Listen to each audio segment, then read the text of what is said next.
জুলাই গণঅভ্যুত্থান যে প্রেক্ষাপটে শুরু হয়েছিল কোটা সংস্কার আন্দোলন,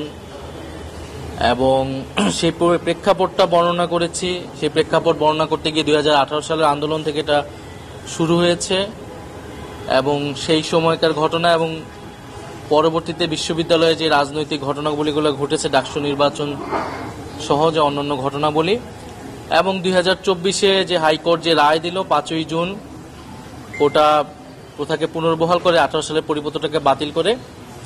সেইখান থেকে শুরু হয়েছে। এবং এর পরবর্তীতে সেই রায়ের প্রেক্ষিতে আমরা ঢাকা বিশ্ববিদ্যালয় সহ বিভিন্ন বিশ্ববিদ্যালয়ে যে কর্মসূচি নিলাম এবং 1 জুলাই থেকে সারা দেশে একযোগে যে বৈষম্যবিরোধী ছাত্র আন্দোলনের ব্যানারে আমাদের আন্দোলন সংগঠিত হলো এবং 1 জুলাই থেকে 14 জুলাই পর্যন্ত যে ঘটনাবলীগুলো ঘটেছে, বাংলা ব্লকেট কর্মসূচি, আন্দোলনে বিভিন্ন বাধা দেওয়া, মামলা প্রদান করা, এবং 14ই জুলাই শেখ হাসিনার যে রাজাকার বক্তব্য দেওয়া, রাজাকারের নাতিপুতি হিসেবে আখ্যা দেওয়া, তার প্রতিবাদে শিক্ষার্থীদের রাজপথে নেমে আসা, 15ই জুলাই, 16ই জুলাই, 17 জুলাই যেই ঢাকা বিশ্ববিদ্যালয় সারা দেশে যে নির্মম ঘটনাবলীগুলো ঘটেছে, 15ই জুলাই ঢাকা বিশ্ববিদ্যালয়ে নারী শিক্ষার্থীদের উপর হামলা, হাসপাতালে গিয়ে হামলা করা হয়েছে আহত শিক্ষার্থীদের উপরে, 16ই জুলাই আবু সাইদ, ওয়াসিম সহ 6 জনের যে শহীদ হওয়ার ঘটনা আমরা জানতে পেরেছিলাম সেই সময়, 17 জুলাই ঢাকা বিশ্ববিদ্যালয়ে গায়েবানা জানাজা সহ কফিন মিছিলে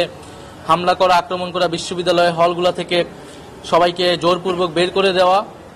এবং এর পরবর্তীতে যে 18ই জুলাই কমপ্লিট শাটডাউন, সারা দেশের ছাত্র জনতাকে নেমে আসার আহ্বান,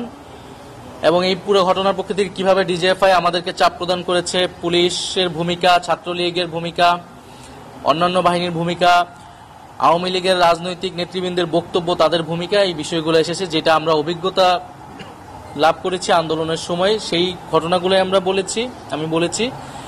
এবং আজকে আমরা মূলত 18 এবং 19 জুলাই পর্যন্ত কমপ্লিট শাটডাউনের সেই সময়ের ঘটনাবলীগুলোটা ব্যাখ্যা করে আজকে জবানবন্দি আজকের মতো শেষ হয়েছে। 18ই জুলাই আমরা দেখেছি যে প্রাইভেট বিশ্ববিদ্যালয়ের ছাত্ররা, মাদ্রাসার ছাত্ররা সহ সারা দেশের সাধারণ মানুষ যখন নেমে এসেছে, বিশেষত প্রাইভেট বিশ্ববিদ্যালয়ে প্রচুর শিক্ষার্থী তখন আহত নিহত হয়েছে। ঢাকার বিভিন্ন পয়েন্টে, বাড্ডা, উত্তরা, মিরপুর, যাত্রাবাড়ি, এরকম ঢাকা সহ দেশের সব জায়গায় কিন্তু যখন নেমে এসেছিল, পুলিশ কিন্তু নির্বিচারে গুলি চালিয়েছে সেই সময়, 18 তারিখ এবং 19 তারিখ। পাশাপাশি যোগ দিয়েছিল ছাত্রলীগ, যুবলীগ সহ আওয়ামী লীগের সন্ত্রাসীরা, এবং সেই নির্বিচার গুলিতে আমাদের আন্দোলনকারীদের প্রচুর ছাত্র জনতা সেই সময় শহীদ হয়েছিলেন এবং আহত হয়েছিলেন।